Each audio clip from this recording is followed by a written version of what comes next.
Magandang umaga, kumusta po? Narito po ulit ang update natin para sa lagay ng ating panahon ngayong umaga po ng August 25, 2024 na kung saan sa ngayon ay patuloy pa rin na aktibo ang karagatan sa northeastern part po ng ating bansa at gaya ninyong napapansin ay may bago ulit na invest na nabuo at tinawag po itong Invest 91W. Hindi naman po ito banta sa ating bansa at posibleng mawala rin po yan between 2 to 3 days. Habagat po ngayon ang weather system na umiiral dito sa ating bansa, lalo na sa kanlurang bahagi, na bahagya po na nahahatak ng Typhoon Xianxian na nagbabanta po na mag-landfall sa Martes ng gabi dyan po sa may Japan.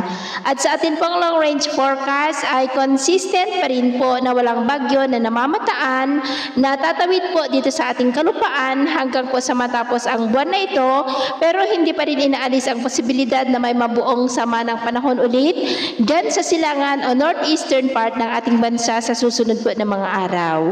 At sa lagay ng ating panahon, ngayong madaling araw ay maayos ang panahon sa malaking bahagi ng ating bansa pero may tsansa pa rin ng mga isolated rains sa ilang bahagi ng Metro Manila, Bulacan, Southern Quezon, Mindoro Provinces, Marinduque, Romblon, Legazpi, Sorsogon, Masbate, Northern Samar, northern part ng Panay Island, Sipalay at Sulu Archipelago. At mamaya po ay sisikat ang araw sa malaking bahagi ng ating bansa, mainit at maalinsangan pero may tsansa pa rin ng maulap na kalangitan with isolated rains dyan po sa may Bolinao, Pangasinan, Mamburao, Katanawan, Legazpi, Sorsogon, San Jose, Northern Palawan, Catarman, Holosulu at Tawi-Tawi. At mamayang hapon, mas mataas muli ang tsansa ng mas maulap na kalangitan with isolated light to heavy rain sa ilang bahagi ng ating bansa. Kaya kung lalabas po tayo sa ating mga tahanan, ay ugaliin lamang po natin lagi ang magdala ng kahit anong panangga natin sa init ng araw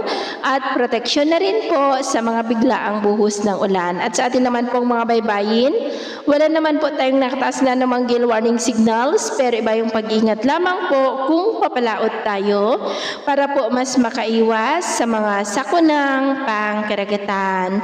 So ito ang latest update natin sa araw na ito. At ako po muli si James na nagsasabing sa kahit na pagsubok po na darating sa ating buhay, wag na wag po tayong mawawalan ng pag-asa. Thank you and God bless.